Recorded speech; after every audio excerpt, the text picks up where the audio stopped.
Welcome to Midnight Tales. Tonight we return to the early 1800s, to a Tennessee farm where an invisible force brought terror to an entire family. A spirit that whispered, struck, and screamed, and left its name carved into American folklore. This is the Bell Witch Haunting. In 1817, John Bell and his family lived peacefully on their farm in Adams, Tennessee. But that peace would soon be shattered. It began with strange sounds at night. Scratching on the walls, knocks that came from nowhere, chains dragging across the floorboards. Then came the voices. At first, faint whispers that the family could barely make out. But over time, they grew clearer and louder. The entity claimed to be a witch. Some say the spirit of a woman named Kate Batts. Legend says Kate had been a servant for John Bell's father, and when she died, she was buried on the property. But her soul grew restless. Angry at how she'd been treated while alive, she returned to terrorize the Bells. It started subtly, doors creaking open on their own, objects moving from one spot to another. But soon the ghostly activity escalated. The Bell Witch, as the press would come to call it, targeted John Bell mercilessly. The ghost made regular appearances, shaking beds and rocking chairs, pulling on his beard, slapping him on the cheek, even pinching him hard enough to leave bruises. One day, while he sat reading, an invisible hand reached out and plunged a finger into his eye. Another time, he felt himself lifted off his feet and tossed across the room. All the while, the specter taunted him, laughing and jeering, sometimes with a voice like the screeching of a cat. Other times sounding like the chimes of a distant church bell. Sometimes it sang. And that's when the witch truly terrified John Bell. For she didn't sing silly songs or merry tunes. She warbled hymns of the church. Religious music echoed through the halls of the farmhouse and floated down from the chimney, saturating the Bells' home with unholy song.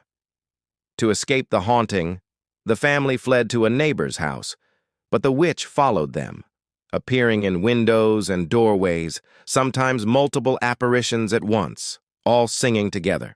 John Bell and his neighbors stood no chance against this supernatural onslaught. The witch moved with speed and precision. She hurled books and broke dishes, overturned furniture, ripped apart clothes. At one point, she flung a Bible at John Bell's head so violently that the book split open. And though it weighed several pounds, the pages landed softly on his chest.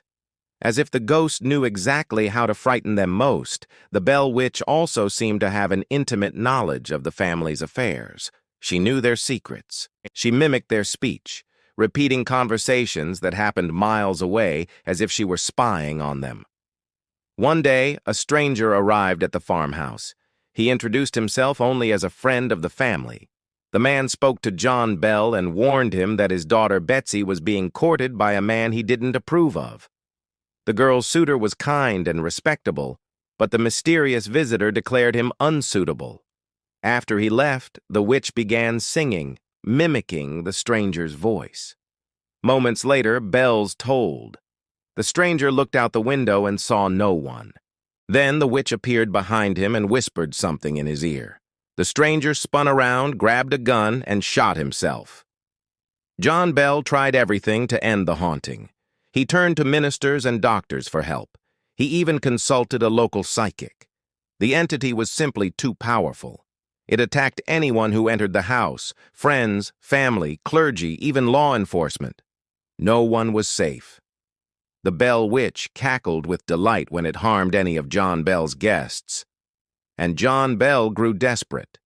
Then he learned of a man named Dr. Baker, a former hatter who supposedly had dealings with demons. Baker traveled to the farm and examined Betsy, who was suffering from the stress of the haunting. But he didn't find anything medically wrong with her. Instead, he told her she must defend herself against the witch. When he turned to John Bell, the doctor delivered grim news.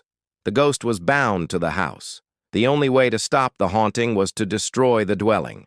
But the witch was vengeful, and Baker warned that she would target the family wherever they went, even beyond the grave. There was only one hope. The spirit could be laid to rest, but it required a ritual, one that took place in the cemetery. Baker agreed to perform it, but when he arrived at the graveyard, he found John Bell already there. The farmer had dug up his daughter's grave. He wanted to move her body, he explained, so the witch wouldn't find her. When Baker refused to participate in the desecration of the grave, John Bell did something unthinkable. He dug up the corpse of his dead wife, carried her to the cemetery, and laid both bodies side by side in the freshly dug hole. Then he approached the grave, raised his arms, and waited for the spirit to appear. Baker, horrified at the macabre scene before him, ran as fast as he could from the haunted farm. The haunting continued unabated for another 2 years. Then, in 1820, John Bell became gravely ill. The witch cackled gleefully and declared she would kill him, and she kept her word. On December 20th, 1820, John Bell was found dead in his bed. At first, the family thought it was simply illness. That was until they noticed a small vial of liquid near the corpse. When they brought it to Dr. Baker, he tasted the contents. It was bitter and smelled strongly of almonds. The doctor recognized it instantly. It was poison. John Bell had been murdered. As if to prove it, the ghost of the Bell Witch manifested above the bed, laughing hysterically and shouting, "I killed him! I am the Bell Witch! I am the Bell Witch!" The presence lingered for a few moments, then disappeared.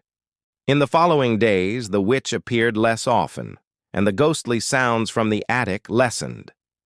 Then, just as suddenly as it began, the haunting stopped. Though John Bell was dead, the legend of the witch did not die. Stories of the haunting circulated throughout Tennessee and beyond, and the tale has only grown since then. Writers have retold the story many times. In modern years, paranormal investigators have returned to the Bell farm, seeking to discover the truth behind the legend. Many say they've experienced strange phenomena in the area. Unexplained lights, shadowy figures, whispers on the wind. Could there really be something dark lingering in the hills of Adams, Tennessee?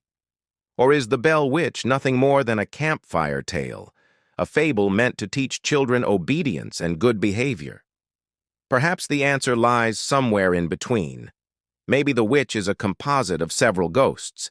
After all, many stories tell of multiple spirits plaguing the Bells, and the theory makes sense. Ghosts are often tied to specific places, so it's easy to imagine restless souls connected to the Bell farm. As for the witch's identity, well, the name Kate Betts might also refer to several women, including a maid who died in the house and the daughter of the original owner whose lovers murdered her and buried her on the property. Whatever the case, the legend of the Bell Witch endures, and some say the curse is still active. Those who seek out the Bell Witch might find themselves face to face with the ghost. She appears to unsuspecting tourists in the middle of the night, wanders the grounds of the old farmhouse, or manifests herself in windows and doorways. And she doesn't take kindly to company. Visitors report the sensation of icy fingers on their skin, disembodied whispers near their ear, scratching and scuffing of unseen claws on the ground. And the witch might remain hidden in the shadows, or she might emerge fully formed, her face contorted in a silent scream. If you've ever visited the Bell Witch Cave or the Bell Witch Cemetery, did you feel anything watching you?